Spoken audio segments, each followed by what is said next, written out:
Welcome to today's edition of the Rush 24/7 podcast. Well, there's big news to open the program with.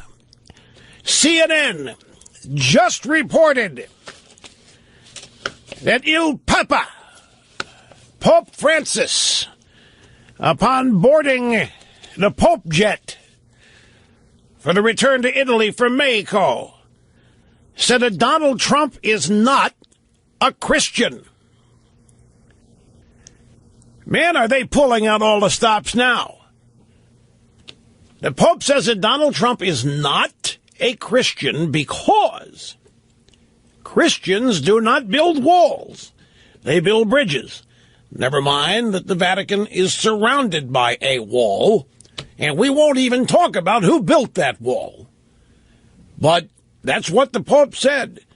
Given the Pope's political leanings, I'm surprised he isn't on the campaign trail for Bernie Sanders.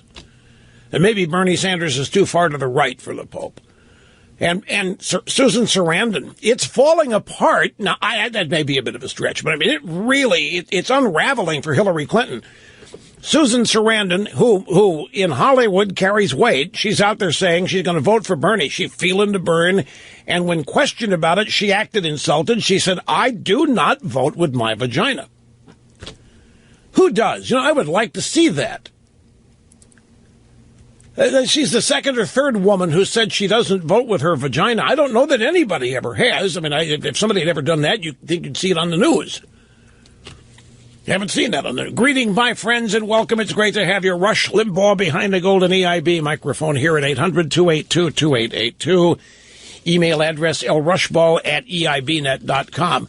Earlier today on the Drudge Report, the lead story was Hillary Clinton. And the Drudge story actually was a photo of Hillary at Caesar's Palace in Las Vegas today. She appears to be wearing those same heavy Coke bottle glasses, heavy-rimmed, thick glasses that she wore after her concussion during her first Benghazi testimony back in January of 2013. And that's leading some doctors to speculate that she is having a recurrence of some kind. But Yahoo took the story down. Drudge links to it, and it was a Yahoo story. And they took it down. They kept a picture of Hillary up, but the story Drudge linked to is something unrelated to her glasses and to her health. There's also budding news out of the Hillary camp that they're thinking of tanking David Brock. That David Brock's too radical, too extreme, too over the top, too negative, whatever, and might be doing her great damage. Meanwhile, Bernie continues to just get closer and closer and closer and keeps getting more public support from prominent, well-known leftists, such as Susan Sarandon. Then you go to the polling data today. The political world was dealt a shock last night, late yesterday afternoon, when the NBC News Wall Street Journal poll came out that had Ted Cruz up by 2 points over Trump. And immediately people go, whoa! I mean, it was stop the presses kind of poll. There was no data like this in any other poll. So people started examining the details. What was the sample size? What was the makeup of the sample? When was the poll taken? And it's a national poll. It was taken after the debate on Saturday. Speaking of which, my stated explanation for why Trump moved so big to the left in the Saturday night debate. Audio sound bites of my theorizing have been played for other analysts on cable news shows, and other analysts have been asked to respond to my analysis. And without fail, they all say I am missing it, that Trump was not strategizing, he's just speaking from the heart, that there was no attempted strategy to move left, no attempted strategy to try to appeal to moderates and Democrats in the Saturday night debate with the pro-Planned Parenthood comments and the anti-George W. Bush comments. No, he was just speaking from the heart. He was not strategizing about anything at all. But if you listen to Trump last night on MSNBC, he had a counter appearance. There's a series of town halls that CNN's doing with the Republican candidates. Last night was Ben Carson, Ted Cruz, and Marco Rubio. And by the way, and tonight Trump gets his turn with, I think Jeb is going to be there tonight, or maybe Kasich. But Trump scheduled a counter appearance at 8 p.m. last night on MSNBC. And I'll tell you, the MSNBC hosts Mika Brzezinski and Joe Scarborough being ripped by other leftists out there for being in the tank for Trump and not taking Trump on and giving Trump a pass. But in this appearance last night, it sure sounded to me like Trump is strategizing, making moves on attracting voters from the left.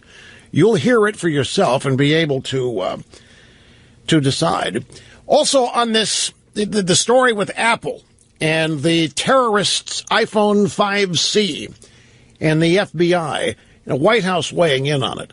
I think there needs to be some further explanation of what's really going on here, folks, because it's become a PR battle, and it looks like Apple is going to lose this.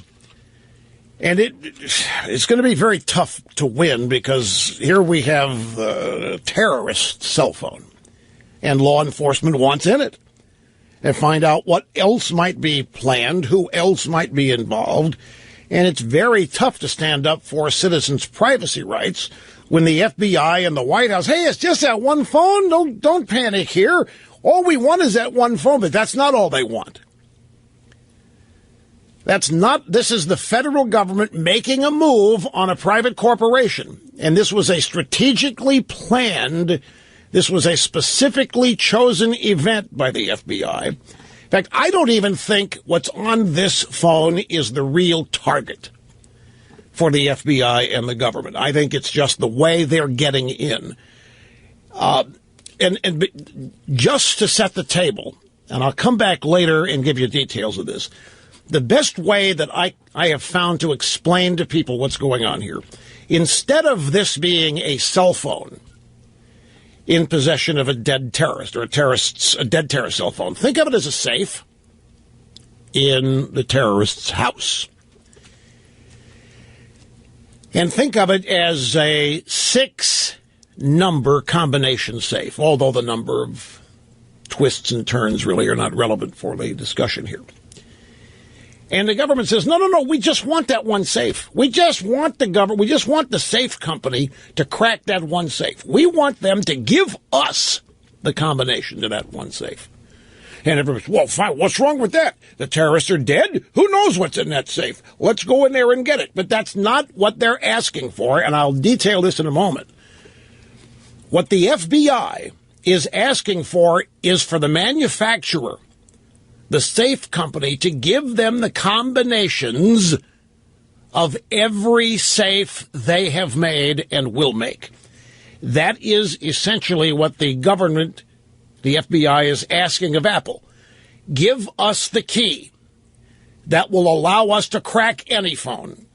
Now, they're not saying that, but that's going to be the end result if the FBI wins this. And they probably will, because don't care how big Apple is, when the full force of the government comes at you, there's any number of ways they can get what they want, and they can maybe structure it in such a way so that Apple appears to be hanging tough, and so they get the PR value of really hanging tough and trying to defend their customers, and at the end of the day, they cave to it. More than likely, that's going to happen. But this, I think that this is, for all of you people concerned about privacy and security, this is one of the biggest, contradictions or dilemmas. I mean, I hear from people all the time, paranoid, scared to death. The NSA's tracking them. The NSA's listening to their phone calls. The NSA is activating the cameras on their phones and watching them. Particularly millennials don't like any of this invasion of privacy stuff. But all of a sudden, everybody is demanding Apple give up and let the FBI into that one phone. And it's just curious, because when you dig into this and find out it's not just this one phone, and I don't even think it's this phone that's really the ultimate long-term target. I mean, the FBI has been trying to get Apple to give them the code or the keys to break peer-to-peer encryption. That's really what they want. They want to be able to decrypt your messages, your emails, and they need to get into your phones to be able to do that. So, in fact, look at this is, I think, an interesting way to look at this. Look at how differently a publicly traded company views the security of its customers compared to Barack Obama and Hillary Clinton and agents of the federal government and how they try to guarantee the safety and security of the citizens. Wouldn't it be nice if Obama and Hillary were doing everything they could to protect the American people from all of these threats, from an open border, from Mexico, from ISIS, all of these migrants, all of these refugees? You think that's not a security breach? You think those are not security breaches waiting to happen? Can you believe Apple is doing and appears to care much more about the privacy and security of their customers than the United States government seems to care about the privacy, security, and what have you of American citizens? And look how Hillary treated America's secrets on her off-the-grid email server. Look at all the top-secret data she was trafficking in, all the top-secret documents, emails, and so forth. Her email server wasn't secure, and it wasn't just hers, was it? Hey, we just want in this one phone, says Josh Earnest. We just want in that one phone. We don't want anything. Yeah, it was just one Hillary email server. Well, who else was she dealing with? Who else was able to traffic in these documents that Hillary was trafficking in? Who else had similar setups and so forth? The irony of this is that Tim Cook is probably going to vote for people like Hillary or Bernie Sanders or what have you, and they want to seize his company. If you listen to Bernie, listen to Hillary, his company and companies like his are the problem. They're the enemy. And yet Tim Cook, who's doing a greater job protecting the security and privacy of his own customers, is going to vote for people who blow it up for everybody else. A well-known professional golfer sent me a little story going around in the professional golf world today. It's an attempt to illustrate to people who might be attracted to Bernie Sanders for whatever reason to understand what Bernie's actually proposing with his 90% tax rate. It's very simple. You go into a pro shop and you want to buy a ball marker to mark your ball on the green. So you ask the guy at the pro shop, how much is a ball marker? Guy says it's $1. You hand over your $1 and he gives you a dime as your ball marker. And that's Bernie Sanders' tax policy. He's going to take $1 from you and give you back 10 cents.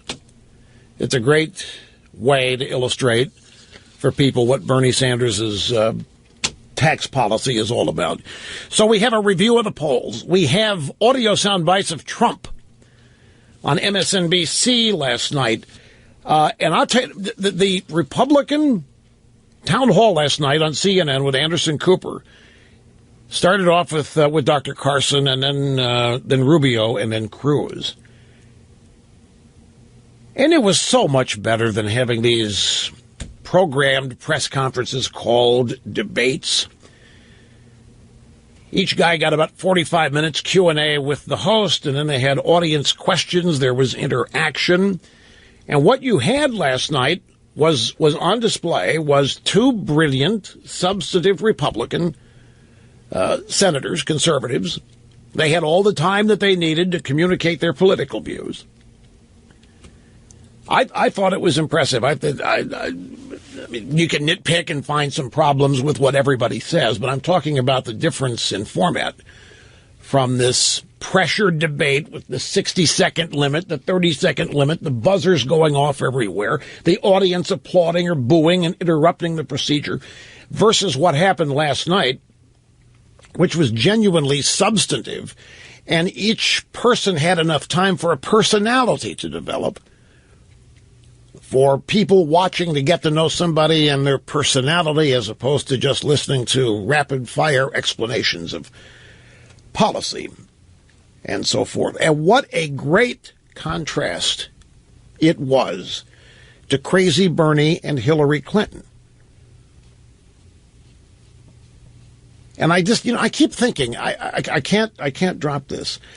Had the Republican establishment not just sat down and sat on the sidelines for these last 6 years, we would have such a much different circumstance going on now. We would have had people in the last 6 or 7 years would have been able to demonstrate their chops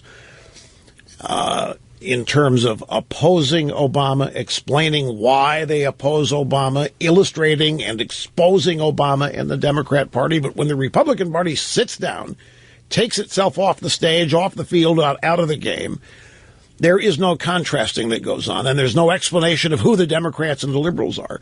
And last night, we finally got a little bit of that. It was no circus last night. I don't care what people are saying about the debates and how they are affecting the campaign. There was no circus last night.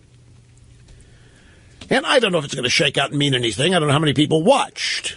I don't know, for average, ordinary people not caught up in all of this, I don't know how compelling it was to stick with it for, 3 times 45, so that's 2.5 hours.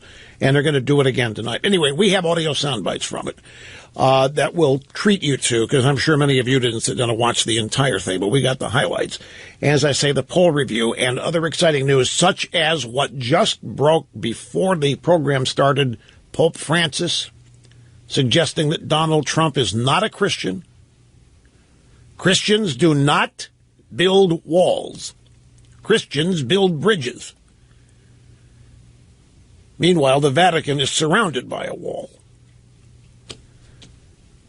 So hang tight, folks. Hang in there. Be tough. Quick time out and back before you know it. I just got an email. Somebody said, "Hey, Rush, is this now a problem for Trump with the Pope claiming he's not a Christian?"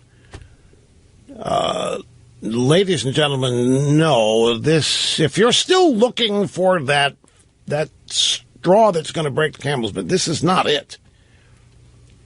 That's not even the question. The real question here is, who is the Pope working for? What is the Pope doing inserting himself? He's the vicar of Christ. He is the worldwide leader of the Catholic faith. What is he doing inserting himself into the American political system this way? That to me is the larger question. People might be able to make a case for it. I'm not saying there's no answer to it. I'm saying the question is not, is this going to hurt Trump? It ain't going to hurt Trump. Trump, for his part's out there saying it's outrageous for a religious leader to say that he's not a Christian. Trump's out there saying, I'm the one guy that's out there saying the attacks on Christianity are going to stop when I get elected. Now, he's not the only guy saying that, of course, but that's what he's saying in response to this. He had a rapid-fire response to it, but no, this isn't going to hurt.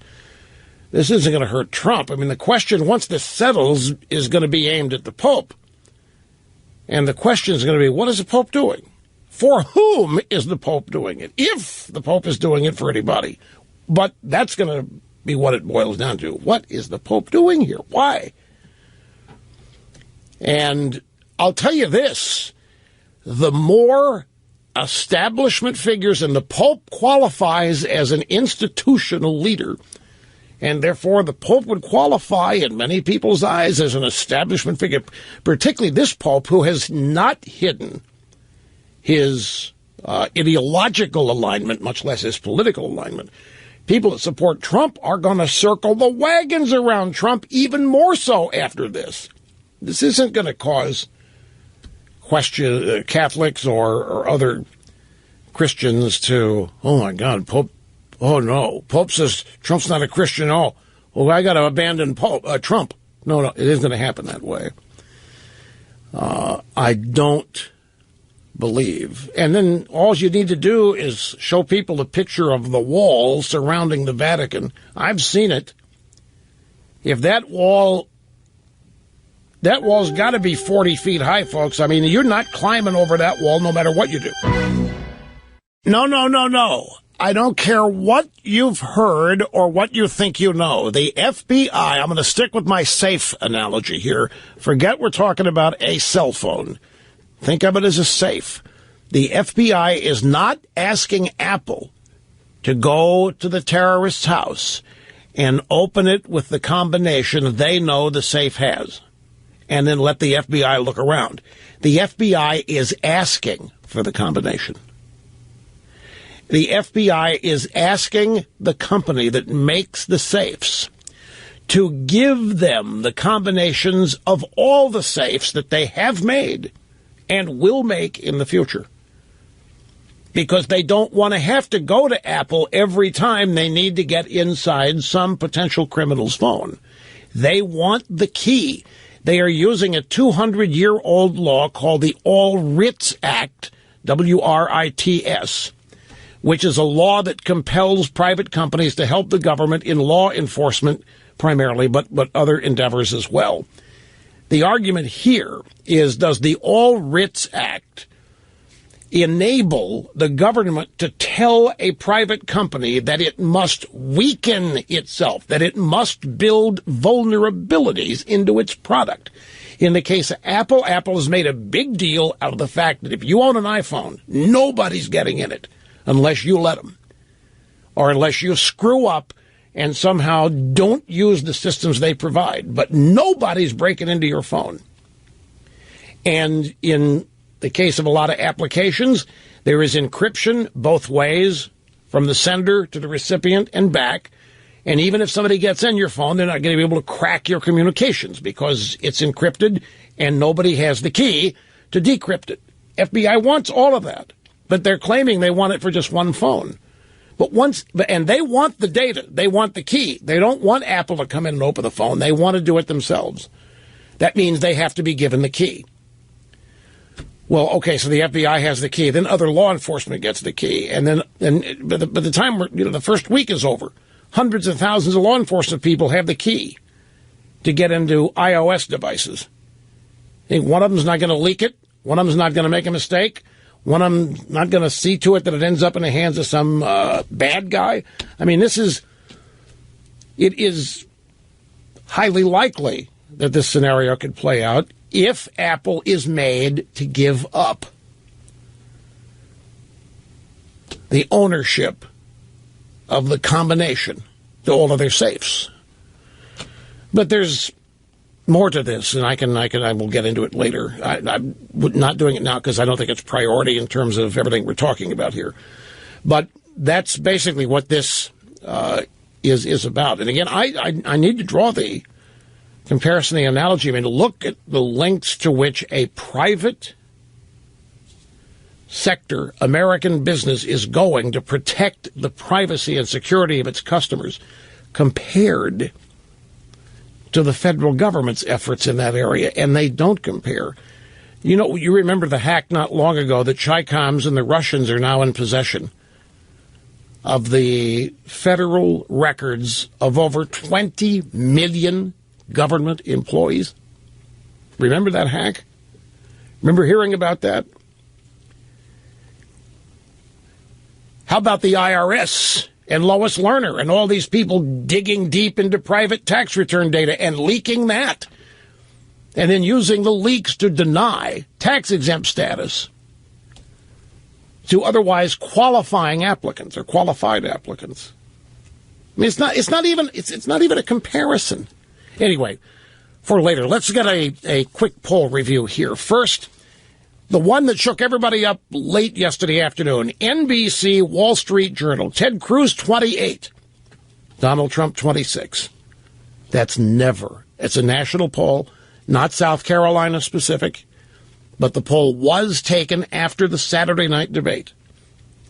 Cruz 28, Trump 26, Rubio 17, Kasich 11, Ben Carson 10%, Jeb Bush at 4%.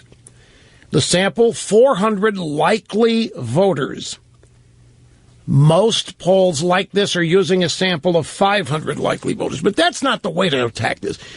It's an outlier. And by that, I mean it's the only poll that says this. It's the only poll of all the polls and all the iterations of the polls. This is the first of this poll and the only poll among all of them that says this. So people are saying, wait a minute, did the NBC Wall Street Journal polling unit, which is Bill McInturf on the Republican side, did they happen to really catch the beginning of a wave here? Is it really not an outlier? Is this really true? Is it going to be confirmed with polls released later in the week? Did they happen to be polling at just the right time to get an accurate representative sample of people and their reaction to the Saturday night debate in South Carolina. The other way of going at this is, if you want to believe, and a lot of people do, if you want to believe the NBC Wall Street Journal poll is right, then you have to believe that all of the others are wrong, including Quinnipiac, including Bloomberg, including Reuters, including Public Policy Polling, including Fox News, all have polls out in the last couple of days. You have to believe that all of those polls are wrong, because all of those polls still have Trump at 32 to 35 to 36. And it's true, you could accurately say that Trump is not consolidating. We've had two candidates leave the race. Chris Christie got out, Carly Fiorina got out. Now, admittedly, we're not dealing with large numbers of voters here in those cases, but Trump's support has apparently not grown. And so analysts are happily pointing out, establishment analysts are happily pointing out, hey, Trump's not getting any of these votes from people that have gotten out of the race. None of Carly Fiorina's supporters are going to Trump. It doesn't look like Christie's are. They're going elsewhere. They're going Cruz, Rubio. So the establishment's holding out hope here that if they could just get some people to drop out and make this either Cruz versus Trump or Rubio versus Trump, and then Cruz or Rubio could consolidate and get all these other votes, say from Jeb and Kasich and Carson and Rubio or Cruz, depending on which one drops out, then they would be beating Trump. That's what they're desperately hoping for. Except that isn't going to happen anytime soon. Kasich isn't going to get out. And Rubio isn't going to get out. Rubio just got the endorsement from Nikki Haley. That's another thing. That destroyed Jeb Bush. You could see it in his face. It just destroyed him. And it disappointed Cruz a little bit, too. And when you look at one angle, Sarah Palin, if it weren't for Sarah Palin, Nikki Haley might not be where she is right now. And Palin, of course, is in a Trump camp.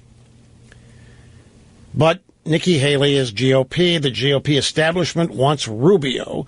And so that's where she went. It's predictable. I don't think there was any question that was going to happen. There was a lot of hope, but there shouldn't have been any question that was. She was never going to endorse Cruz, and she's not going to endorse Trump. She publicly said she used her response to whatever was State of the Union to go out and hammer Trump. So you know she wasn't going to endorse Trump. And she wasn't going to endorse Cruz. She's an elected Republican governor. There aren't any mavericks in that group of people. They're going to stick with the party. If they don't, they are putting giant roadblocks in their political future. You become a Republican governor, a high-ranking Republican official, senator, member of the House, you pretty much go with the party. Not in all cases, obviously. There is the Tea Party, there is the conservative caucus in the House, but people we're talking about here, they're going to do what the party leaders want. There was no question Nikki Haley was not going to endorse Trump, and I never thought she was going to endorse Cruz. To me, it was always a question of Jeb versus Rubio, and then you have to. There's no way. I don't think she was going to endorse Jeb, because why endorse somebody that's at 4 points and hasn't shown the ability to get much higher than that? Nikki Haley's endorsement's not going to save anybody. She couldn't save Jeb. It's even questionable whether these kind of endorsements help. But Rubio is running with it. You know what Rubio's benefiting from right now? This is a fascinating thing, the way these things all work out. Rubio has yet to win a state, but you wouldn't know it by watching the coverage. You would not know that Rubio hasn't won a state. You could, if you're a columnist, if you're a conservative blogger, you could even headline a post. Isn't it about time Rubio started to win a state or two? To go along with everything going on. No, this is not being critical. Can I not analyze things without people thinking I'm jumping down somebody's throat? Well, but it happens to be true. I said the same thing. I said the same thing once about Michelle Yee, the golfer. Well, I did. I caught hell from the young 18 to 24-year-old male golf fan community. She was getting coverage like she'd won the U.S. Open a couple times, and it was after a round at the Bob Hope Chrysler Classic, and somebody ambushed me. Some TV clown shows up, 6-hour round. I'm trudging off the course. Guy jams a microphone and camera in my face. What do you think about Michelle? I said, isn't it time she started winning a tournament? That's all it took. I ended up having to call the family and apologize. It wasn't an attack. I'm a media analyst, and I am fascinated by how media covers things and what that makes happen, what that makes possible. Anyhow, Bloomberg poll, outside of NBC, Wall Street Journal, Bloomberg, Fox, you've got Trump doubling his next competitor, either Cruz, either Rubio. So, and now the Pope entering the fray here, claiming Trump's not a Christian, throws a entirely new, not a wrench, but it adds a new, that's a little miniature explosion that people are going to be running from or talking about, so we will too. But I got to take a time out now, folks, because this is the fastest 3 hours in media, and that means the fastest segments in the hour are also taking place here. So Trump is in Kiowa Island, South Carolina, campaign event. He heard that the Pope accused him of not being a Christian. So naturally, Trump responded. We have the first of two sound bites here. So the Mexican government fed the Pope a tremendous amount of stuff about Trump is not a good person. And the Pope just made a statement. Can you imagine? I just got a call. As I'm walking up here, they said, Mr. Trump, the Pope made a statement about you. I said, the Pope? What did the Pope say? I like the Pope. I mean, was it good or bad? Because if it's good, I like the Pope. If it's bad, I don't like the Pope. Now, Trump is out there saying that what the Pope said is a disgrace. He didn't specifically call the Pope a liar, and he didn't threaten to sue the Pope. So maybe he's moderating. You know, if Ted Cruz had told him he wasn't a Christian, he threatened to sue him and so forth. But no, I'm just teasing. He brought up a good point. Trump brought up a good point. He said, when has the Pope ever questioned the faith of another private citizen? And by the way, folks, don't anybody, I'm just warning you here, don't anybody ask about the president's religion. Don't even get close to going there. Don't do it. That is a forbidden area. You cannot even ask about. The Pope can go ahead and claim that Trump is not a Christian, but you can't go there when we're talking about the President of the United States. So Trump wants to know, has the Pope ever questioned Obama's faith? Has the Pope ever questioned any other private citizen's faith? Has he questioned the faith of the Castro brothers? Has the Pope questioned the faith of any communist leaders? He spends a lot of time in communist countries. There's a lot of potential recruits there. I mean, to the flock. No, it's true. The Catholic Church spends a lot of time in very poor countries trying to recruit and spread the gospel. Let me put it that way. So the Pope is simply saying, has he ever said that Mao Zedong, that Fidel Castro, that Raul Castro, any other communist is not a Christian? Why Donald Trump? Because Trump wants to build a wall? You seen the Vatican wall? I got a picture here I can show you on the Ditto Cam if I had the time and the wherewithal. It's over 50 feet high. It's over 50 feet high. It's not even the kind of wall Trump's talking about building. Here's the second Trump soundbite, by the way. So I just wrote this out very quickly about the Pope. Do you want to hear it? Should I read it to you? Okay. He actually said that maybe I'm not a good Christian or something. It's unbelievable, which is really not a nice thing to say. So it's a response from Donald Trump. It says, if and when the Vatican is attacked by ISIS. You know, ISIS, their primary trophy, very few people know this. I read this about 2 months ago. Nobody even believed it. Their primary thing, you've seen what they've done all over the Middle East. Their primary goal is to get to the Vatican. That would be their ultimate trophy. They want to do what they did to all of these magnificent artifacts and all of the beautiful museums that they've totally destroyed all over the Middle East, right? So what Trump is saying is the Pope will pray for Trump. as president, because Trump is going to be the only guy trying to stop ISIS, which wants to take out the Vatican. It is quite a curious thing. And Trump, we don't have the soundbite right now, but he did ask those questions. He did. Has a Pope questioned the Christianity of the Castro brothers, of any other private citizen? Here is Jim in Balsam, North Carolina. Got a phone call in here quickly. Hello, sir.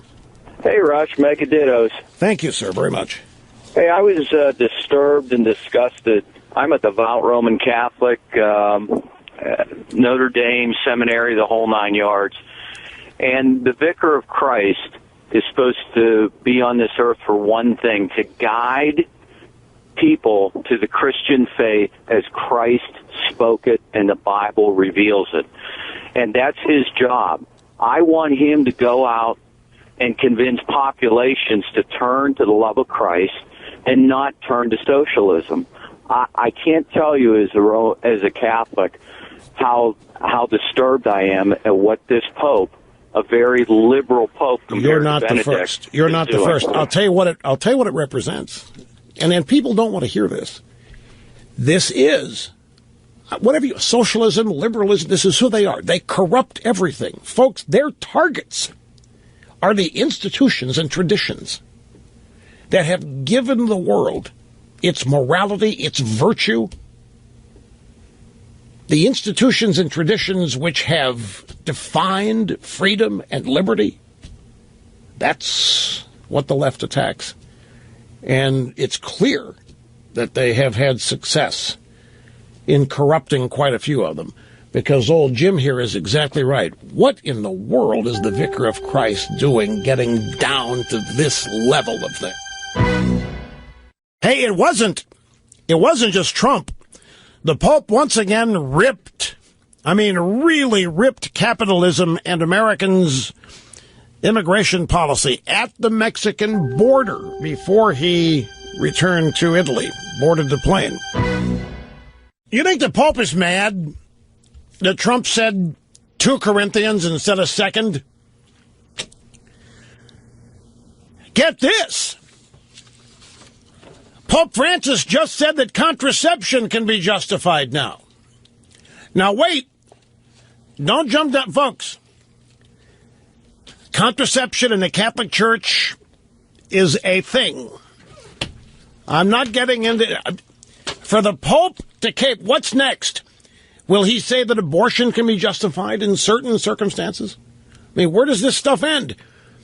Greetings and welcome back. It's great to have you, El Rushbo. Great to have you here at 800-282-2882 if you want to be on the program. Pope Francis said the use of contraception could be justified in regions hit by the Zika virus, which the Wall Street Journal says is a stance that could reignite a debate over the Church's prohibition to the use of condoms to stop the spread of the AIDS virus.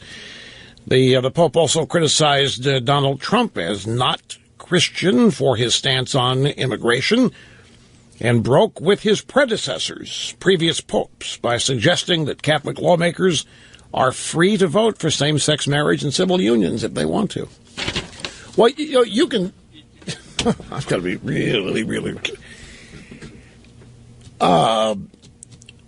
If I were a Catholic, I'd be asking what's going on here. I really would. The Pope also broke with his predecessors by suggesting that Catholic lawmakers are free to vote for same-sex marriage and civil unions. Folks,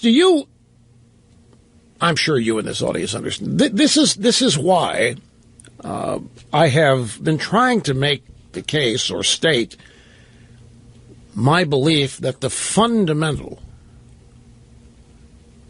matter of importance is defeating the Democrat Party. And by that I mean liberalism wherever it's found. Liberalism, socialism, whatever, it is such a corrupting, destructive thing. I believe it's the most destructive force in the world outside of militarized weaponry and that kind of thing. But I'm talking about just as an ongoing, everyday matter of daily life. One of the most destructive things, if not the most, is radical liberalism and leftism. And it is clear that they are making great strides in corrupting once great institutions and once great traditions. And when I say corrupting, I mean taking over and politicizing them for the express purpose of advancing the leftist agenda. And the advancement of the leftist agenda in large part consists of destroying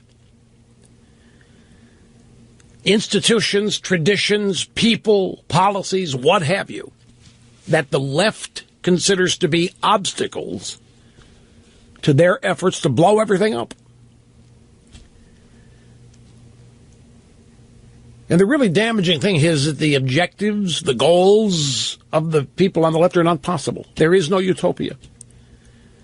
They want to wipe out competition. They want to eliminate the concept of winners and losers. They want to wipe out the fact that there are any differences, particularly outcome differences, from one person to another. The things that they seek are not possible. The things that they seek are rooted in self-loathing, misery, unhappiness, crankiness, whatever. They're outraged when people are not cranky and not miserable. They want everybody to be if they are. It isn't fair that some people should be enjoying life when other people don't. And rather, this is a hallmark trait of the left, there is never any effort to elevate anybody. Liberalism is all about tearing down. Liberalism is all about lowering. It is all about destroying. And this is why my primary objective, my desire would be to see the Democrat Party get shellacked in every election, to never see the Democrats ever win one again, as currently constituted. That may sound unrealistic, may be unrealistic, but it's not extreme. In my mind, it's what has to happen. You find them everywhere now. They have moved in and corrupted everything, and they've done it by intimidating anybody who might oppose them. They succeed in getting away with calling people racists. They benefit from all these people. I just don't like the fighting. Can you stop the shouting? All I want to do is just get along. They're easily able to bulldoze large groups of people into laying down and letting it happen in the hope that there will be peace, in the hope that there will be no confrontations, in the hope that the shouting will stop. And they are relentless, and they do not know any time limits. They do not operate in 4-year, 2-year, 1-year cycles. It's whatever it takes and however long it takes, because the actual battle itself is as invigorating as victory, because they'll never have victory. Even if they were to get control of every institution they want to destroy, what they want is not possible. The circumstances for life on this planet that they want are not possible to achieve. The closest they can get to it is communism and tyranny, where they have to force everybody to live the way they want. And that means they have to build walls to keep people in, because after a while, people want to get the heck out. And that's the thing. What they want can never work. Their dreams can never even get close to reality. Their hopes can never, ever be realized. It isn't humanly possible for liberalism to succeed.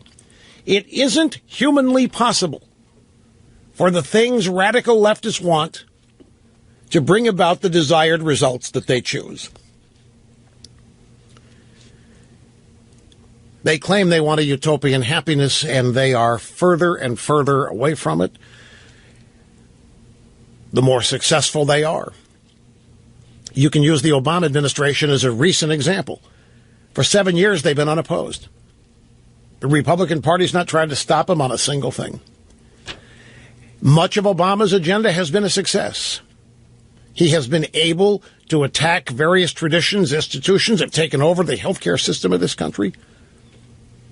They've taken over the student loan, they've taken over the education system, and everybody in it is miserable and unhappy. I'm watching this thing on CNBC. No, I guess it was MSNBC.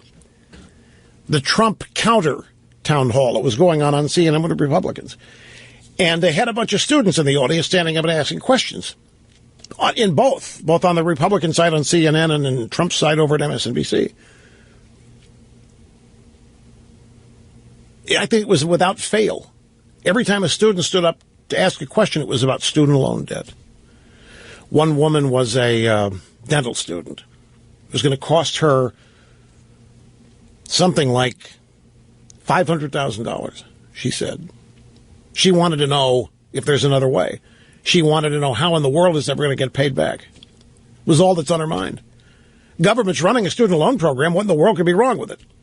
If the government's running it, if Obama's taking it over and he's got a lot of compassion, a big heart, loves people, what could possibly be wrong with it? And then the subject of tuition came up. And how come tuition never gets cut? Why did tuition always go up? What guarantee, folks, when you subsidize something, if you run a university and the government's going to subsidize parts of your operation, why in the world should you cut anything? If you don't have to pay for everything you're providing, why in the world should you cut the cost of it when it's going to be covered? That's what's happened to the healthcare system. Why cut costs when somebody's going to subsidize whatever you charge? But there's another reason why tuitions are never going to come down on major American universities, and that's because they are the training ground of American liberalism and radicalism. And they have to make jobs there attractive to the professors and the teachers who are going to indoctrinate these young skulls full of mush. There's not going to be any tuition cuts. There aren't going to be any drastic reductions in salaries. And in fact, when the subject of cuts comes up, the first thing that the opponents of cuts will say, you can't cut the faculty, you can't cut the salary, you wouldn't save enough money. You can't go there. Exactly right, because the professors and the graduate assistants and the teacher's assistants or whatever else they are, whatever they're paid is going to do nothing but go up. I mean, the education system is where young skulls full of mush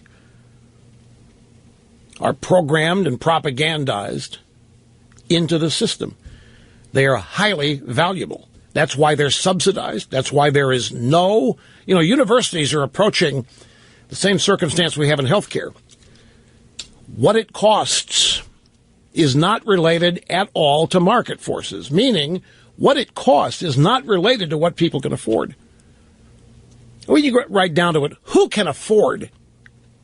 How many Americans, how many families can afford $20,000, $30,000, $50,000 a year or semester to send their kids off to college? It has to be subsidized. Okay, so you go get a scholarship. Well, who's paying for that? Somebody is. Well, the boosters, Rush, the booster. Well, they're being subsidized, is the point. There's no relationship to what people can afford. It makes no sense. It's the same thing that's happened in healthcare. It's not priced according to market circumstances or market forces, and therefore it's artificial. So we need insurance. Yes, we need insurance because we can't hope to pay for it. And rather than genuinely reform it in ways that will, over time, move it closer to market-based, we go just the opposite way. We continue to subsidize it. We continue to insure it. And we make it even more unaffordable. And there's the benefit to that. The more unaffordable it is, the more somebody needs government. The more somebody needs some kind of assistance. And that gets translated as the more the people need the Democrat Party. Vicious cycle, vicious circle. But the destruction goes on and on and on. So today, right before the program starts, we find out that Pope Francis attacks a private citizen of the United States, Donald Trump, as not being a Christian. How many migrants, how many immigrants, how many migrants, refugees fleeing war-torn areas of the Middle East are permitted into the Vatican? I'm not kidding. I think I saw a story where they're going to take 2. It's obviously symbolic. They will take 2 at the Vatican, thereby setting an example and showing how it's done. So they take two, and then they demand everybody else basically erase their borders and the laws related to their borders. And now the Pope, on his overnight flight back to Italy, explains how contraception can be justified. This is the Pope, the Vicar of Christ, the Catholic Church, explaining how contraception can be justified. And then he rips into capitalism and the American immigration policies while at the Mexican border before getting on his plane to go back to Italy. And then he says that American lawmakers are now free Catholic, devout Catholics are free to vote for same-sex marriage and civil unions. Well, is it logical to ask, how far away are we from the Pope explaining that abortion can be justified in certain circumstances, in certain regions, and if it might be related to the evils of American capitalism and our immigration policy? We're probably not that far away. What, drive-by Pope? You want to call him a drive-by Pope? I'll leave that to you. I'll stick with the way I've described it so far. You know, folks, I've been around so long, I can remember when it was a rhetorical question to ask, is the Pope Catholic? Now it's a legit question. Here is the Pope. This was on the papal plane, which I think is an Alitalia Airlines jet, on the way back to the walled Vatican City from his trip to... By the way, if socialism is so damn hot, why doesn't the Pope ask all Mexicans to return home? If capitalism is such a bad thing, why doesn't the Pope say to every Cuban living in America, get the hell back to Cuba? Why doesn't he say to every Mexican living in America, go back to Mexico, that's your home? Socialism is preferable. Why does he want them to stay? Because they are going to convert this place, folks. That's what this is all about. If we take the Pope at his word and socialism is highly preferable to capitalism, and he was really concerned about these people, he would demand they go home. He would demand they return to their homelands, wherever they are, if they were socialist. He would suggest they abandon America, because capitalism holds nothing for them. In fact, he would ask them, what were you thinking going there in the first place? It's such a hellhole, after all. It's capitalist, they've got rotten immigration laws, and of course, their health care stinks. Why in the world would you go to America when you could live in Cuba? Why would you go to America when you would get to live in Ecuador or San Salvador or everywhere else? But the Pope didn't do that. Pope is encouraging them to come here. He's encouraging us to let them come here. He's encouraging us to stop any efforts whatsoever to prevent them from coming here. Why? If capitalism's so bad.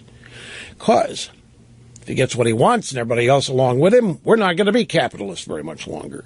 Here's what the Pope said about Trump. A person who thinks only about building walls, wherever they may be, and not building bridges is not Christian. Again, Google it. Vatican walls. Just Google, picture, Vatican. Take a look at the walls, 50 feet high. Here's Trump in Kiowa Island, South Carolina, during campaign event. Two more sound bites. He actually said that maybe I'm not a good Christian or something. It's unbelievable, which is really not a nice thing to say. If and when the Vatican is attacked by ISIS, which, as everyone knows, is ISIS's ultimate trophy, I can promise you that the Pope would have only wished and prayed that Donald Trump would have been president. He kept going. He's questioning my faith. I was very surprised to see it, but I am a Christian, and I'm proud of it. Okay, for a religious leader to question a person's faith is disgraceful. I'm proud to be a Christian, and as president, I will not allow Christianity to be consistently attacked and weakened, unlike what is happening now. Donald Trump today, Kiowa Island, and responding to the Pope, claiming he's not a Christian. What a gift basket has been given to Donald Trump today. Faux pas there, folks. A Freudian slip. Here's Brian in Las Vegas. It's great to have you on the program, sir. Hello. Byzantine Catholic dittos to you, Rush. Thank you so much for having me on. Yeah, you bet. I just had to call. I'm a Byzantine Catholic. I do love the Pope and his predecessors before him. The way I see it, and the way he's been, that infamous trip back from Argentina where he said, "Who am I to judge?" It just seems the drive-by media tries to mold our thoughts about the Pope in a way that it just isn't true. If you look at Catholic media, it gives a much better, consistent view of this Pope, and he teaches Catholicism. He cares about the dignity of everyone, and I don't see his comment his answer to the question about Donald Trump as an attack on Trump per se, but a way of saying, listen, everyone has equal dignity, and if you're just going to put up a wall or some kind of barrier and not address the problems that people have and how to take care of people, the poor, the hungry, then there's a problem. Now, you know what? There is no country on earth that has done more for our own poor and for the poor around the world. We are not the ones that need to be targeted, and we are. There is no country on earth that can touch us in charitable efforts, in disaster relief efforts, in doing everything. We do not live under a suicide pact in the name of compassion.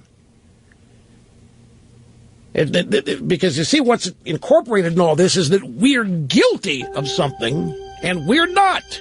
We lead the world in goodness. Ladies and gentlemen, the last caller was classic. See, the United States is guilty. We're not treating people fairly. We're not treating people with dignity. And building a wall is an affront and an insult, and we have no right. I believe the number is 70%. 70% of the world's refugees since World War II have been taken in by the United States. Every year, year in, year out, the United States admits more legal immigrants than the rest of the world combined. The United States has granted amnesty before to 3 million illegals and appears prepared to do it again. Mexico, by comparison, has accepted 1,500 immigrants over the last 10 years. We took in 1.6 million legal immigrants just last year. But for these people to advance the things they claim they believe, we, the United States, has to be guilty. We have to be guilty. We have to be underperforming. We have to be not showing compassion or dignity or whatever code word is used to transmit the notion that we are mean-spirited, that we are selfish, and that we're probably bigoted and racist and don't want people here like that. None of what we have done is credited. None of the good works, our foreign affairs budget, foreign aid budget, none of it is ever thanked. We never get any gratitude for what we do. We just are constantly ripped. We are constantly complained about. We are constantly attacked. And people are fed up with it. People are fed up being told they haven't done enough, that they don't do enough, that they don't care enough, that they're mean-spirited, that they're extremists, when this is the most loving and charitable, the most giving country the world has ever seen. You know the next line, right? The next line, is it any wonder somebody like Donald Trump is racing through the presidential primary process? Here's Eric in Los Angeles. Back to the phones we go. Eric, great to have you. Hello, sir. Thank you. Hi. I'm looking at this iPhone issue with the government trying to force Apple to de-encrypt it so they can get the information about the terrorists. And I've been listening, and everybody's got this wrong. There's a larger issue at stake here. We have a process of letting anyone and everyone come into this country unvetted. The wife of that San Bernardino terrorist, now she walked right in saying she wanted to get married. And the larger issue is Obama and his policies are letting these terrorists come into this country, and yet we're, after the fact, a symptom of this is trying to de-encrypt a phone. Now that's my problem. No one's looking at the big picture. You are, but who else is even talking about this? Well, actually, I get your point. Your point's really valid. Let me restate for people that might, I just want to make it clear. He's saying the phone and the encryption and trying to get data from it is a symptom of a much larger problem, and that problem is we're letting the criminals of the world into this country, and we're not stopping them. We're not vetting them. We're not doing anything about it. And then when they engage in criminal acts, then we act, oh my God, we got to find out what they're doing and the time to find that out is before they get in the country, right? That's your point. Exactly. Think about this.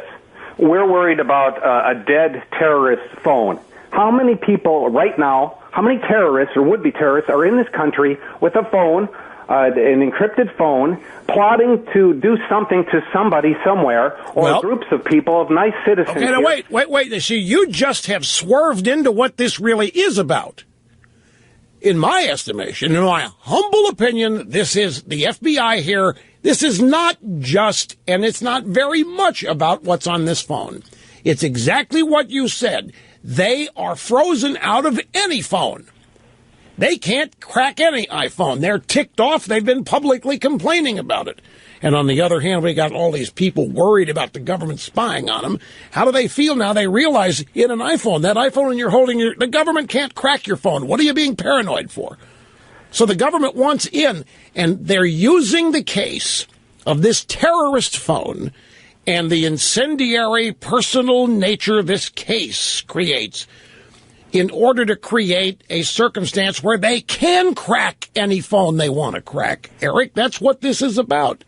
This is malfeasance and ineptitude at the highest level. This is Obama, and he's about to let how many Syrian refugees in? How many of these people are terrorists? How many people will be in here with an iPhone 5S plotting to do something to some group or some state or some city somewhere? Well, speaking of that, let me just add, this was an iPhone 5C.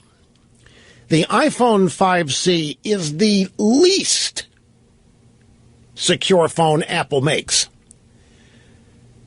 Starting with the iPhone 5S and on up into the iPhone 6 and 6S series, it's not just the 4-digit or 6-digit PIN. You need fingerprints to get in if you use it. And there's no way to crack that because see, let me tell you how this fingerprint thing works. People don't even understand this. Your fingerprint is not actually stored on the phone. Just like your credit card number is not stored on the phone on Apple Pay.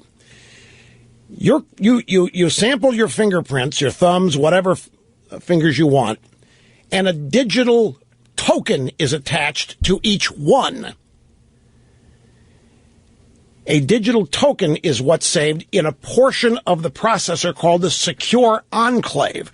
It is, for visualization purposes, it's a tiny little section of the processor where nobody can go, not even Apple. And it's encrypted itself, but your fingerprint is not really there. It digitizes the fingerprint and assigns a token to it. And it recognizes your fingerprint that way, not by virtue of an actual picture of your fingerprint stored in the phone. Apple Pay, by the same token. Your credit card number never gets transferred in a transaction on Apple Pay. Your credit card number, all the data that identify you as the credit card holder, is represented by a token, and that a number, a convoluted, crazy number.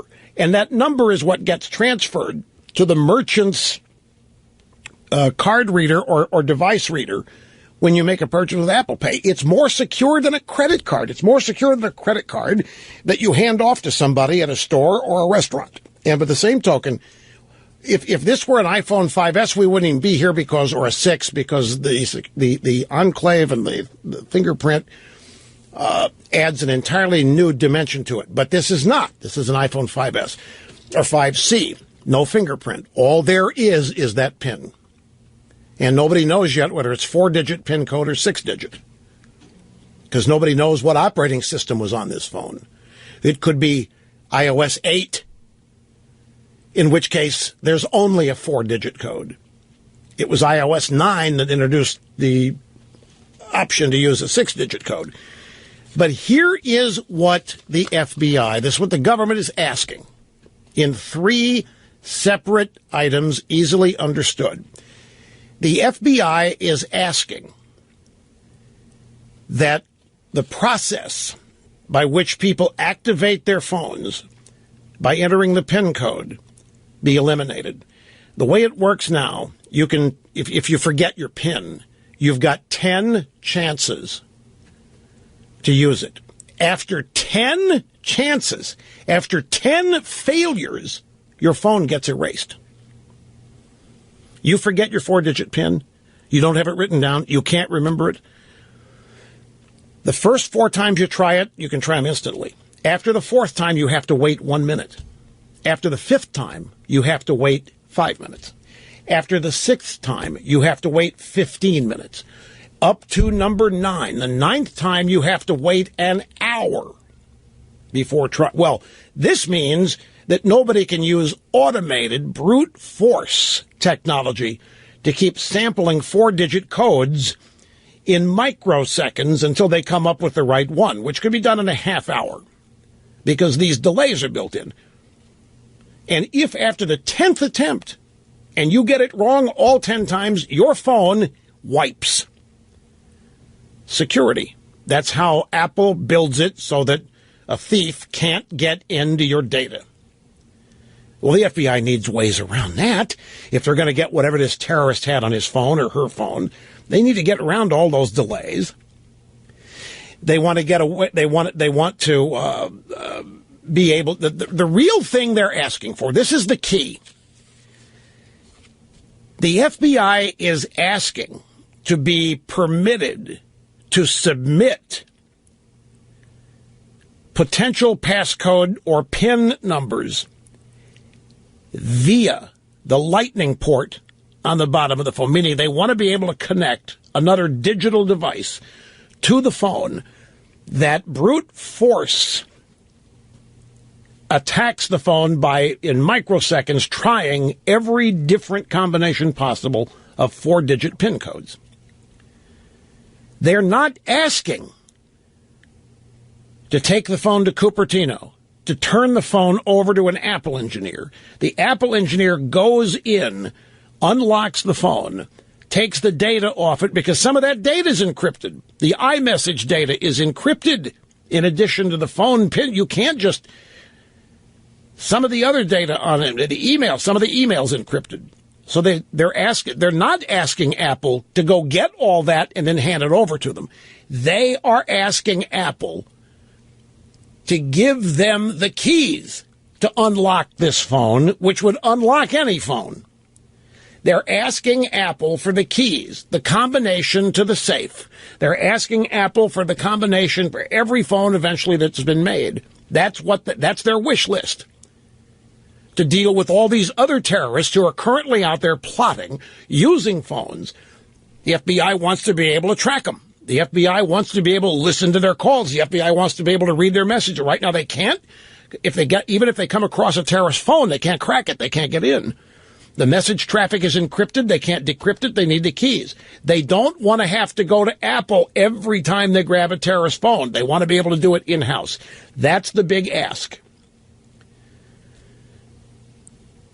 And in business terms, they're asking Apple to essentially make their devices vulnerable. They're asking Apple to build a vulnerability into the software and the hardware, the firmware, It's not just about removing the roadblock of the PIN code. The FBI wants to be able to get in on their own. That's where Apple is drawing the line. Actually, they're also drawing the line on end-to-end encryption, and that's a whole different thing from this PIN code thing. There's two different things that are being battled over here.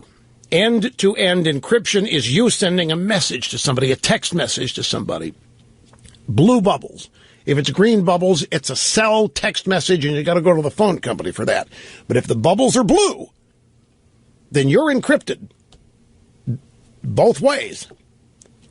End-to-end means sender, recipient, and back. Nobody can crack it. You're totally safe. The DOD has gone public saying they can't crack it. The CIA has said they can't crack it. The NSA has said they can't crack it. So even if they had the phone, and even if they had the keys to unlock the phone to get in, they still need to be able to have the keys to decrypt all of that data. That's what's really being fought over here. And Apple has made all of this security one of the top 5 reasons to buy their products. And they're claiming, you're asking us to take away things that we are promoting, things that we are guaranteeing, things that we're promising, which they can't really promise. Total security guarantee can't do that, but there's always going to be a flaw somewhere. But they're going to suggest here that you can't make us, after all of these years, just to help law enforcement, you cannot tell us that we have to make an inferior product compared to what we've been making. And the government thinks they can. And a lot of lawyers think they can. And that's going to be what the battle's over. And I already know what's going to happen. The government does not lose these. They just don't. It's going to take some time to play out, but it's going to be, remember, perception is reality. And when certain perceptions have been realized here is when this case is going to be, quote unquote, solved. Well, yeah, you could jailbreak, and you could get data that way, but what the FBI wants, this is where we get into this notion of the back door. There's all kinds of different terms being used here to describe what's going on, but the FBI essentially wants to be able to get into every device with a secret trap door that you can't use as the owner, that only law enforcement has, and they would only use it with a warrant and proper legal supervision. And they would only do it when there's just cause, proper, whatever, all that stuff. And people are afraid, no, they're going to use it anytime they want once they get access to it. It's just the latest chapter in the ongoing battle of privacy from government intrusion. I don't mean to minimize it, but that's what this is. With a company that has used as a primary marketing sales tool the fact that nobody can do that to their devices. Their devices can't be cracked. We care about your privacy. We care about your security. Screw the government. Screw everybody else. So the government's coming for them. Here's Madeline, Westchester County in New York. It's great to have you on the program. Hello. How do you do? Mega dittos, Rush, from a conservative Republican Catholic senior. Well, I am absolutely disgusted with this Pope. I sincerely feel that he's a communist. The way he talks and the way he acts. I'm very disgusted. Very, very, very disgusted. Well, wait a minute. Now, communists disavow the existence of God and religion. They hate it. I mean, because it's a competitor. Well, then maybe communist is a harsh word. A socialist is better? Well, I'm just reacting. I think with the kind of corruption going on, I think it's entirely possible. Not saying that it is. I'm saying it's entirely... Look, the communists have tried to corrupt our education system. They've tried to corrupt any number of institutions. Why wouldn't they try to corrupt the Catholic Church? It is a big enemy. Without a doubt. Well, anyway, I'm not a Catholic. She is. And you heard her reaction. And then she's not the first. Then you've got others like our Byzantine caller a half hour ago, which makes basically like it's Greek Orthodox, who totally believes in the Pope. This is not doing anything but attacking the United States, which needs to be because we're not recognizing the dignity of all people. Jeb Bush has weighed in on the controversy between the Pope and Donald Trump. We have audio sound bites of Jeb Bush and what he thinks about this. Coming up in mere moments here on the EIB network. Okay, I got to play catch up here because I've got a lot of sound bites from the candidates' appearances on TV last night, and maybe you didn't see much or any of it. Trump, Rubio, and Cruz. And when I get to those, one more thing on this terrorist telephone business. Our last caller made a really, really good point that all of this is only a topic right now because we are just letting these people in the country. These terrorists got in the country on what, a fiancé visa? Fareed Sahid, whatever her name was, they got in, and they were just a normal American couple, and then something about the American healthcare system ticked them off, and they became terrorists or some such thing. Isn't that what it was? Maybe not the healthcare system, but it was somebody in the office. I don't know what it was, but they were fine, normal, just happy-go-lucky, nice Americans, and then all of a sudden got radicalized, and it was our fault. Somehow it always is. But the caller made the point, we can argue over what they want to do with the phone and FBI and Apple and every customer and security, but if we just wouldn't make it so easy for these people get in the country, we wouldn't have the problem. That's a good point. 800-282-2882 if you want to be on the program. If you're just joining us, the Pope has accused Donald Trump of not being a Christian. Maybe that's too strong a word. Maybe he said anybody who would build a wall to keep people out of some place is not a Christian because Christians don't build walls, they build bridges. And, of course, there we've got the Vatican Wall. There's all kinds of evidence. You wanted to go the hypocrisy route, you could. Then the Pope came out and said, hey, you know what? There are certain instances where the church would say contraception's okay. Like when you have the Zika virus out there. Yep, that'd be okay. And then the Pope also granted permission to devout Catholic American legislators to vote for and in favor of and support same-sex marriage and civil unions. So Jeb Bush, this is the last thing Jeb needed. I mean, people might think this would be a great help for Jeb and Cruz, for here comes the Vicar of Christ, saying the Republican frontrunner is a fraud and a pretender and is not a Christian. But in this day and age, that's not going to hurt Trump. It's only going to help him.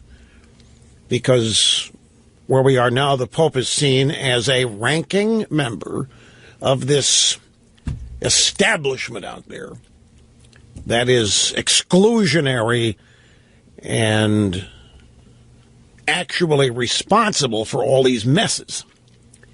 So these people don't get it. Making Trump a target like this, or isolating Trump and trying to hold him up as an example of what's wrong or bad, that's only going to solidify his support. It may even expand it. And Jeb Bush understands this. Here in Columbia, South Carolina, Jeb Bush, during a Q&A with Dana Bash at CNN, her question, do you think the Pope was wrong to question Trump's Christianity? I don't question anybody's Christianity because I honestly believe that that's a relationship that you have with your Creator, and it only enables bad behavior when someone from the outside of our country talks about Donald Trump. So an unidentified reporter said, well, do you agree with the statement then? I mean, what Pope Francis said is a person who thinks only about building walls, wherever they may be, and not building bridges is not Christian. See, the drive-bys, they love it when somebody who is a Christian is attacked as being phony. Oh, folks, this is nirvana for them. The drive-by, the Pope, to the drive-by media, the Pope's today's hero. And he could have said, if he'd have said it about Cruz, it would have been even better. They would have had orgasms out there on the campaign trail if he'd said it about Cruz, if he had said it about anybody. But the fact that the Pope, who is the definition of Christianity as far as they're concerned, is out there singling out people for not being Christians, that means the media thinks they're hypocrites and phonies, and they eat it up. So this reporter says to Jeb, do you agree with the statement then? What Pope Francis said is a person who thinks only about building walls wherever they may be and not building bridges is not Christian. Do you agree with that? You do not support a wall. I support walls and fencing where it's appropriate, for sure. I also believe that we ought to have other parts of this, which is forward-leading the Border Patrol, using drone technology, using GPS technology. Across the board, we ought to have a strategy to protect our border. And that is clear that that's not an unchristian thing to do, to make sure that people don't come across our border illegally. Well, there you have it. Jeb Bush not only defending Donald Trump, but attacking the Pope. Well, I know he didn't attack the Pope, but that's how the media will say that Jeb Bush attacked the Pope. Then nobody was doing anything until the Pope stands up and attacks Trump. Then people respond to that are going to be accused of attacking the Pope. That's how it works. You have to understand these things, folks. That's why I am able to read between the lines and able to see the stitches on a fastball. So the Pope, everybody's minding their own business, and the Pope says, "Hey, Trump, you're not a Christian. Christians don't build walls." So Trump responds. They ask Jeb what he thinks. He responds. And the news is going to be Trump and Jeb attacked the Pope today. And Limbaugh. Yeah, of course. Yes, of course. But that's standard, ordinary. Limbaugh, Trump, Jeb attacked Pope in separate incidents. Okay. Telephone number is 800-282-2882 if you want to be on the program. The email address, as you know, we check them, lrushbo@eibnet.com. To MSNBC last night. This is a fascinating thing here. This is very, very interesting. Snerdley, did you watch this last night? I lifted the ban because it was part of campaign and the focus was not an MSNBC host or hostette. It was not an MSNBC show, per se. It was a special, one-time only program, a town hall with Trump to counter the town hall going on CNN. So, of course, I lifted the ban. Actually, I didn't even have to lift the ban for this because I didn't lift any ban. The ban on your normal, everyday, run-of-the-mill CNN programs, but they brought in their morning team to do this thing last night. So they didn't even let Chris Matthews anywhere near this. He's out there probably trying to get away on the Pope's plane to thank him, even as we speak. Anyway, Mika Brzezinski, who is the daughter of Zbigniew Brzezinski, the former national security advisor for Jimmy Carter, and Joe Scarborough, and they conducted a town hall with Trump last night, and this was just listen. This is it got me. I have to tell you, I fell for this too. I wanted to describe a candidate to you. The candidate is considered a political outsider by all the pundits. He's tapping into the anger of the voters, delivers a populist message. He believes everyone in the country should have health care. He advocates for hedge fund managers to pay higher taxes. He's drawing thousands of people at his rallies and bringing in a lot of new voters to the political process. And he's not beholden to any super PAC. Who am I describing? Or any special interests or any donors. You're describing Donald Trump. Actually, I was describing Bernie Sanders. Well, that's good. There's one thing that we're very similar on. He knows that our country is being ripped off big league on trade. The problem is he can't do anything about it. All right. Now, folks, I was disagreed with last night on cable TV, and we have the sound bites coming up. Do you remember yesterday, or maybe might have been Monday or Tuesday? Well, it had to be Monday or Tuesday because this is only Wednesday. Remember when Trump went off on George W. Bush in the debate Saturday night? And when this is Thursday? It just makes the case it was either Monday or Tuesday then, because I know it wasn't yesterday. Anyway, remember I went off on Trump when he went off on Planned Parenthood in the debate, supporting them, said they're great, and went off on George W. Bush, knew about 9/11, didn't do anything to stop it, didn't keep us safe. There were no weapons of mass destruction. Remember all that? And I said, South Carolina is an open primary. Trump made that move on purpose to try to expand his base, expand his support base. Since it's open, to either just slam the nail shut on the last nail in the coffin and just wipe this thing out, just end it, or else he believes internal polls that show Cruz catching up. So he's got to go out and get new voters somewhere. But I said, in any case, this was a result strategy. Well, last night, that theory was discussed by other analysts on cable TV, and I was said to be all wet. That's not Trump. They made it sound like I was making Trump sound diabolical. And I wasn't diabolical. It was political strategizing. But they think I was saying Trump was being diabolical. I wasn't. They say, no. Trump wasn't strategizing. He was just speaking from the heart in that debate. Well, I'm here to tell you that I think he was strategizing in his reaction to this. He has just been told by Mika Brzezinski that there is no difference between him and Bernie Sanders. And what did he do? He praised Bernie Sanders. He said the difference in Bernie and me is that Bernie can't do anything about any of this, and I can. Remember this discussion he had the other day about the political spectrum not being a straight line but a circle? This is exactly what I mean. This is where both sides, both ends of the spectrum eventually meet at the top of the circle. So she throws him a curveball. I fell for it. I thought for sure she's describing Trump. And then she says, no, I actually was talking about Bernie Sanders. And Trump said, well, that's good. There's one thing that we're very similar on. He knows our country's being ripped off big league on trade. Problem is he can't do anything about it. He did not take the occasion to hammer Bernie Sanders as crazy or anything else. Now, I'm not saying this is strategy because he didn't know this question was coming, but given the chance to hammer Bernie, he didn't instinctively hammer Bernie when he was effectively told that there's not much difference between him and Bernie in the ways that she described.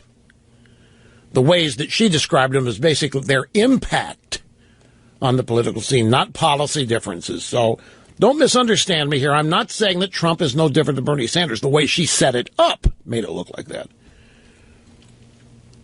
Scarborough then said, how do you convince a Republican like me, Mr. Trump, that if you were nominated, you're not going to nominate the type of Supreme Court justice that always seems to go in there and flip and become a big lib?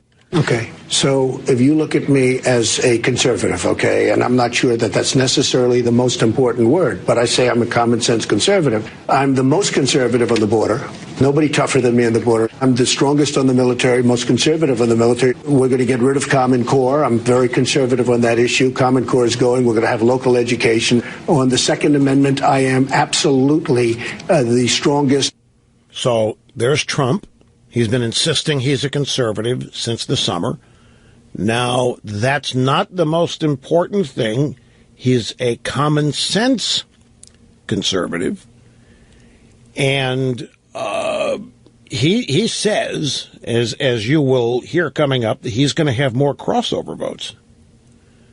That's exactly what I said that he was doing on Saturday night that all these analysts last night told me I was wrong about. He's out there now telling everybody it's going to happen. Mika Brzezinski again. You said that if you knew about bin Laden, why didn't the government know about it? Meaning he was a bad guy before he blew us up. If you knew about it, why didn't the government, Mr. Trump? Seems like an approach a Democrat would take against a Republican. She's talking about the way he went after Bush Saturday night in the debate. And here's his reaction. I will have more crossover votes if I get the nomination. I will have more crossover votes than anybody that's ever run for office. I will have Democrat votes. I will have independent votes. I will do tremendously with crossover. And one other thing, I will have states that nobody ever thought of getting in terms of a Republican. That's exactly what he just admitted it. He just says he's going to get more Democrats, more independents. What else did I say? I said that he's going to redraw the electoral map. He's going to put Pennsylvania in play. He's going to put Wisconsin in play. He's going to put Michigan in play. Pennsylvania. I said all this on Monday or Tuesday, because this is Thursday. I said this on Monday or Tuesday after pointing out that he had made a move on the left. Let's go to these sound bites. We're going to jump forward here. We're going to find these bites these guys take. It's Roger Stone is the first one, and it is number, what is it? I thought it was close. Hang on, Mike. I'm getting there. I thought it was. Number 10. How did I miss number 10? Where's number 10? Number 10. Yeah, this says David Asman, not right, but it is number 10. This is Fox Business Network after the bell. This is last night, and David Asman is talking to Roger Stone, who's a he used to be with Trump, has been with a bunch of Republicans. He He's one of the guys that said that I didn't know what I was talking about. He was not mean about it. He just thinks I was wrong about it. Rush Limbaugh suggested today that there is a strategy here, that if Hillary is the nominee for the Democrats, she's going to go after Bush's Iraq war and Bush's recession, and this is a way of undermining that strategy from Donald Trump. What do you think of that? I just don't think that Donald Trump is that diabolical. He's just speaking from the heart. Look, I was there. I was working for him at the inception of the Iraq War. There is no doubt whatsoever he was opposed to it and vocal. And he also believes that the government had numerous tips to our intelligence agencies, the CIA, the NSC, about 9/11. There's nothing diabolical or Machiavellian. Trump merely tells you what he really thinks. I didn't say it was diabolical or Machiavellian. I was saying Trump has admitted it anyway. He admitted it, that what he's doing here is going for crossover votes. He's proud of it. He's going to have more independents. He's going to have more Democrats. And he's going to have more states that normally go Democrat vote Republican. And I said that's what I thought Saturday night was all about. I don't think Stone either understood the point that I was making in the clip or was thinking about something. Maybe he thought I was being critical, and his instincts are to defend Trump. I was not being critical. In a way, I was being trying to tell people this guy is not an idiot. He's not a political neophyte. He's got serious political advisors in his circle, and I just didn't think that going after Bush the way he did and defending Planned Parenthood, I didn't think that was happenstance. Anyway, after hearing all this, folks, I'm sure you all agree now that I was right, because Trump has confirmed it. What I was saying was that Donald Trump was not out of control in that debate. The additional strategy, look, this is not diabolical. If you know that the Democrats' number one target in this upcoming campaign is going to remain George W. Bush, and the Iraq War, and torture, and weapons of mass destruction, and you're going to and the recession, and at the current economic plight, and ISIS and all, it's still George Bush's fault. My point was that Trump is taking that off the table, taking that ammunition away from Hillary for the general election by doing what he's doing on this score. It's not diabolical. It's forward thinking. These guys are just hypersensitive.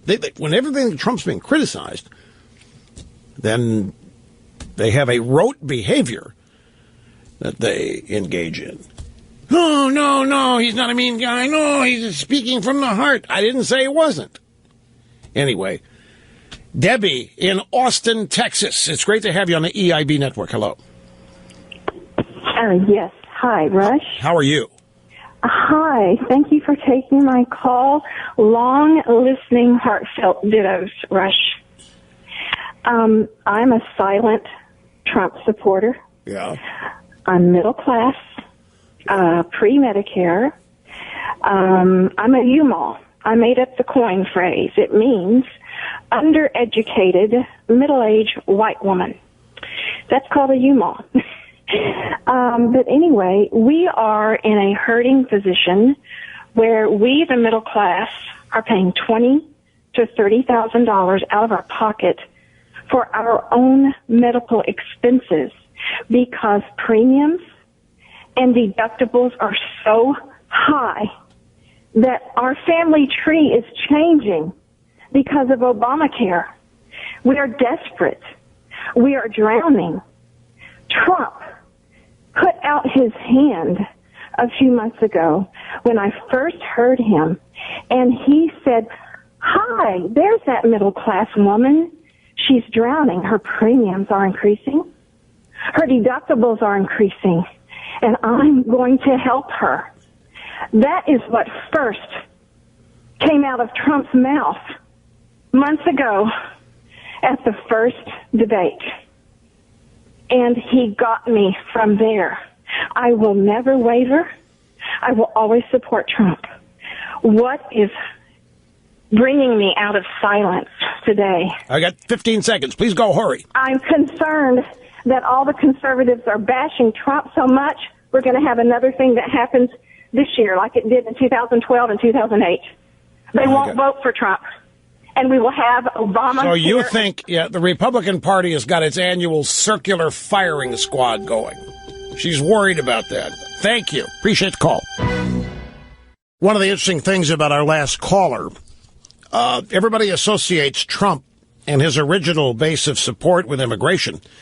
With her, it was Obamacare and what she heard him say about how it's become unaffordable and how it's robbing middle-class people of their lifestyle.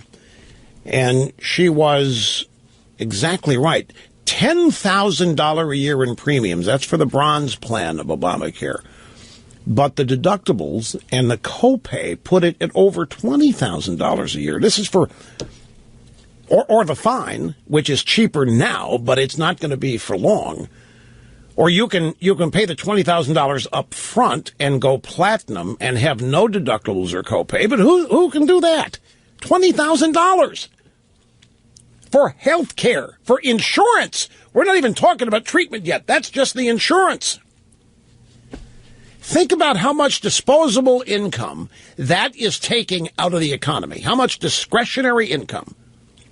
The things that people, the money that people spend on necessities and leisure time activities. Look at how much of it's being eaten up by mandated insurance costs.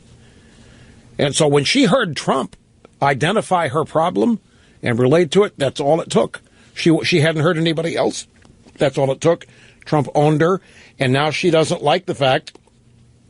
She thinks the same thing is going to happen here, that the Republicans are going to destroy their own frontrunner before the election. That was her point. Josh in Brick, New Jersey. It's great to have you, sir. Hello. Thank you, Rush. First-time caller, long-time listener. That's great you're here. Actually, I have 2 points. The first point is, I believe, and I'd like to know what you think about, had Ted Cruz not been in this primary, would the Republicans even be claiming that they would hold the line and not even take up Obama's Supreme Court pick? It's an interesting question, as Tom Brokaw would say. An interesting question.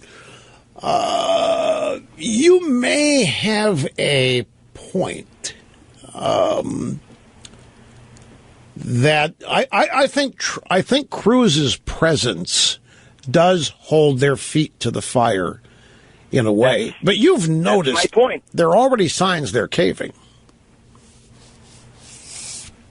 Yes, he did say that he would filibuster that, so that's going to put the pressure on them. What's your second point?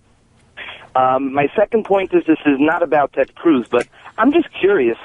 If Trump loses the Republican primary, forget third party. Why doesn't he just go on the Democratic ticket? And who knows? He could beat Hillary or Bernie. Well, because she's going to have all the delegates. I just saw a story. She just picked up some more delegates, and there hasn't even been a primary. She can't see. She can't sing. She's barking like a dog. She's losing in the public polling data. All the excitement was Bernie. Susan Sarandon saying, I'm through voting with my vagina, which I still would like to see that. I've never seen that. She's going to vote for Bernie now, and yet Hillary picked up a couple more delegates today. How does that happen? But no, I get your point out there. You know what Josh is saying? He took the circuitous route. Hey, look, if Trump doesn't win the Republican primary, why doesn't he just go be the Democrat liberal that he is? That's what Josh was saying. That's what he was saying. Don't think you got that one past me, Josh, old buddy, old pal. I spotted it. And since you didn't say it that way, I decided to translate what you said because that's what you meant. Well, I could hear the sarcasm in his voice. He's a Cruz guy. It would be only natural that he have some opposition to Trump out there. Here's Daniel in Miami. Great to have you, sir. Your turn. You're next. Hello. How you doing, Rush? Listen, I have a question, and it's in reference to the Breitbart report that just came out about Hillary Clinton's emails and Cuba harboring a Hezbollah base. Oh, yeah. And now the fact that, Rubio yesterday basically said, they asked him if he would go to Cuba. He said, absolutely not. Not as long as they're harboring terrorists and stuff like that. But Obama is going to go in a couple of weeks. And I just wanted to know what your opinion was on that. Probably related to golf, maybe. Yeah, probably open up a golf. No, look, it would make sense that Obama would not attend the Scalia funeral, but would play golf instead and then go to Cuba. He, after all, is responsible for opening up Cuba in his mind. What are you looking at me that way for? He's not going to go to he's going to attend. Scalia's body will lie in state Supreme Court building Friday. He's going to attend that. He's not going to attend the funeral. And we don't know why. Well, I don't hazard a guess. That may please the Scalia family, by the way. You don't know. No, and I'm not trying to be. No, it could well be. I just. Why? Obama had no affection for Scalia. Yeah, I know he's the head of state, but it's a different head of state with different behavior rules now. You got a chance to see Hezbollah? I mean, Breitbart does has a Hezbollah base in Cuba. Look, I would love to go to Cuba. Not for the reasons Obama wants to go, but I'd love to go to Cuba. I would only do it full sunshine. Why would I? Because I understand they've done some great things with their hotels down there. Selma in Ridgewood, Queens, New York. Great to have you with us. Listen, bottom line of the story is all the candidates on the right have, to one degree or another, want to secure the border. But you've done an invaluable service by providing civics studies to kids. I homeschooled my son. We had the Abeka program, and we had great books. Today, the school system is throwing away the books. But listen, the bottom line of the story for this also is to keep our country safe, we have to do those two things. However, having said that, we cannot allow our government to circumvent the law. Because when Snowden opened his big mouth, he disclosed things to us, the public, that the government had been endangering us by listening to our communication. So I must disagree with the government, and I have to disagree with Mr. Trump. You may not circumvent the law because, bottom line of the story, if you get drunk, for instance, wait, hold on. You're drunk as a skunk, and you open your mouth and you disclose to a friend on the phone. Wait a second. What do you disagree with Trump over, and you agree with the government? What is it you're disagreeing with? I disagree with Trump as I disagree with the government, that you may not circumvent the law or the rules that are in place now that were put in place, and obviously it's working. When Snowden opened his big mouth, which I don't think he's a traitor. I think he's an honorable man for doing this, because he safeguarded us. Billions of people know now that the government has been spying on us for years. And I remember before I had a cell phone. Should not go into iPhones. That's what you're right. Okay. Hello? So you think the iPhone should be off limits for the government? Absolutely, and I'll tell you why. Because, for instance, people that are on medication, that are taking psychotropic drugs, may be disclosing things that are not based on reality. I know. Look, there's no question what they can find in people's phones. See psychotropic drugs, or who knows, just your average, ordinary conversation between a couple of reprobates could trigger all kinds of things. Especially if it's read out of context and so forth.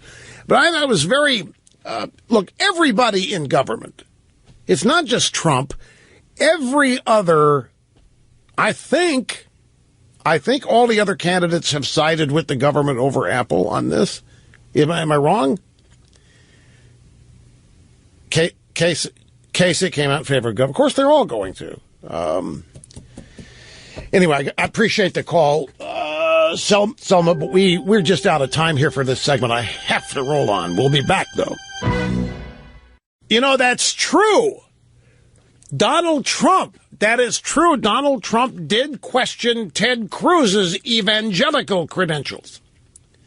Remember when Trump said, how can somebody who lies as much as Ted Cruz lies be an evangelical Christian?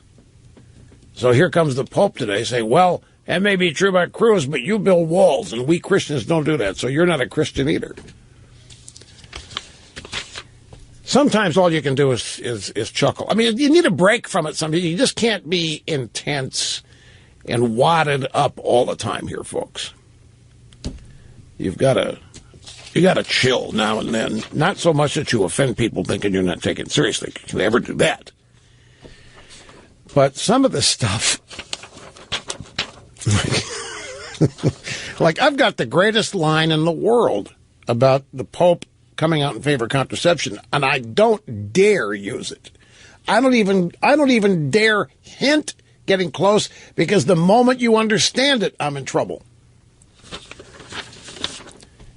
So it's something I've got to contain and avoid bursting and so forth. And now you're frustrated because I've teased you with it. Come on, Rush, you can say it. No, I can't. You have to trust me. I really can't. But it's a great, great line. There's a great story I didn't get to today. I'm going to save it tomorrow for Open Line Friday. Hillary's woes show that young women get feminism, and she ain't it. It's a classic. And then there's another one here. Man in women's locker room cites gender rule to get away. It's finally happened. There's nothing they can do about it. Guy walks in, and they can't kick him out. And details tomorrow and more. See you then.